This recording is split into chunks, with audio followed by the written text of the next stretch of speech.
Hey guys, welcome back to our channel. In this step-by-step tutorial, we're going to teach you how you can add borders to your designs and projects on Photopea.com.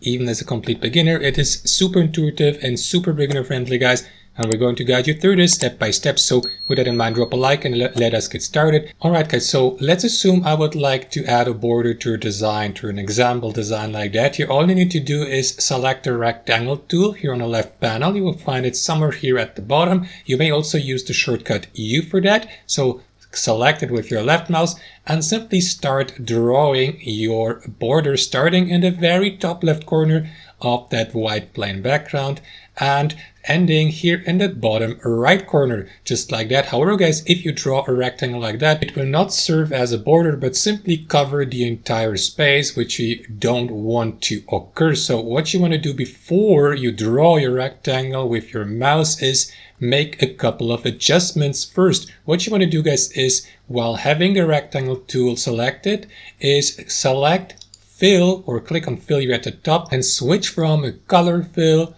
to a non-fill. You will see an X, a red X icon like that. So select it, and here to the right, select a stroke color. We are going to use, let's say, blue for our border. And last but not least, you may also set a thickness of your border. So let me go with a pretty thick border like 12px, and after that you may repeat the same process. Start drawing a rectangle here in the top left corner, hold your left mouse and stop here in the bottom right corner. That's actually it. Now switch back to the select tool, and if you'd like to adjust the position of your border a bit, you may simply select its layer here in the list of layers, left click on your border and move it around just like that. So that's basically it guys, that's how you do it. Hope you enjoyed the video, got some value from it, and we'll see you next time on our channel.